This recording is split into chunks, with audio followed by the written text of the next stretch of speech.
ada hadis baginda Rasulullah sallallahu alaihi wasallam, innal insan la yakhlu anil khata' wan nisyan. Innal insan, sesungguhnya manusia, la yakhlu, ya, manusia ini tidak pernah sunyi.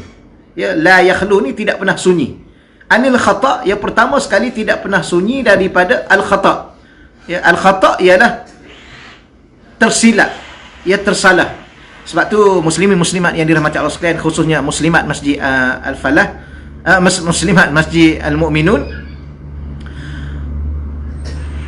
di antara perkara yang kita kena tahu dalam kehidupan kita ini ialah tersilap ataupun tersalah. Sama ada kita tersalah cakap ataupun kita tersalah buat sesuatu, maka dia menjadi suatu sifat kepada kita sebagai manusia yang lemah. Sebab tu bila mana kita dapati ada seseorang manusia, sama ada dia di kalangan ahli keluarga kita, ya, siapa sahajalah, ya, jiran kita, sahabat handai kita, kenalan kita, yang mana mereka ni kadang-kadang tersilap, maka bila mana mereka tersilap, jangan pernah sekali-kali kita membesarkan kesilapan itu. Ya, sebab menjadi suatu budaya dalam dunia hari ini, dia panggil budaya viral. Ya, budaya viral ini ada suatu budaya yang tengok keadaan apa yang diviralkan itu. Kalau ianya menepati syariat dan baik untuk dikongsi, maka dia adalah mendapat suatu ganjaran pahala yang banyak. Ya, kerana kita berkongsi sebagaimana Nabi dalam satu sabda mengatakan, adal alal khair kafa'ilih. Ya, seseorang yang menunjukkan kepada kebaikan itu, kafa'ilih, seumpama pelakunya. Ya, kalau kita tunjukkan orang yang melakukan ketaatan, orang yang melakukan kebaikan, orang yang melakukan kebajikan, maka kita sekadar tunjuk, kita ambil gambar, kita ambil video, kita viralkan, supaya orang lain mengikuti perbuatan kebaikannya itu, ketaatannya itu, kebajikan yang dilakukan itu, maka kita mendapat pahala seumpama mereka yang melakukan itu. Tetapi, ya, kalaulah ada orang-orang yang tertentu yang suka mengambil video seseorang yang lain, orang-orang lain, perbuatan orang lain, yang mana orang lain itu mungkin melakukan kesilapan atau tersilap, ya, maka kita viralkan terus.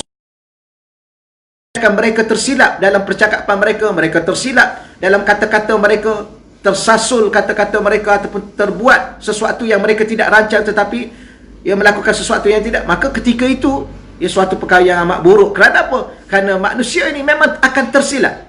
Yang kita bimbang pula bila mana kita viralkan, kita dedahkan seseorang yang melakukan sesuatu kerana tersilap, tersalah, ya, kita bimbang Allah SWT suatu hari nanti ia meletakkan suatu kesalahan ataupun mengharuskan kepada kita melakukan sesuatu perbuatan yang tersilap juga, yang mana kita tahu bahawa kita benar-benar tersilap, tersalah cakap, tapi orang sudah viral, itu akibat salah satu daripada perkara yang tidak baik dalam sesuatu kehidupan. Kita kena faham. Jadi saya ulang lagi sekali, ada dua perkara dalam kehidupan manusia ni. Innal insan, sesungguhnya manusia, ya, kata Nabi SAW, iaitu la yakhlu, tidak pernah sunyi. Yang pertama anil khata', ya, iaitu dia tersilap.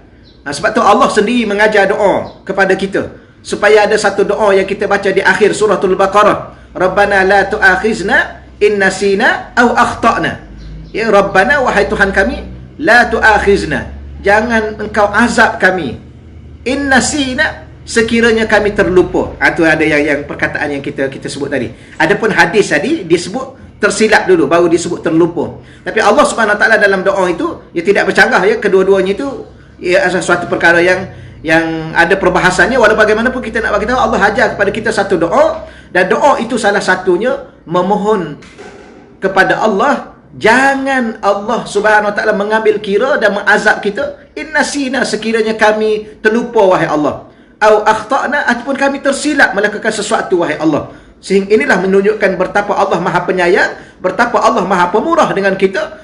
Ya, bila mana kita melakukan sesuatu kerana terlupa, kita melakukan sesuatu kerana tersilap, kerana itu adalah sifat manusia yang tidak sunyi daripada terlupa dan tersilap, maka ketika itulah, ya, kita kena memahami, jangan pernah sekali-kali kita membesarkan orang kesilapan orang lain, bimbang-bimbang suatu hari nanti kita juga melakukan kesilapan. Baik.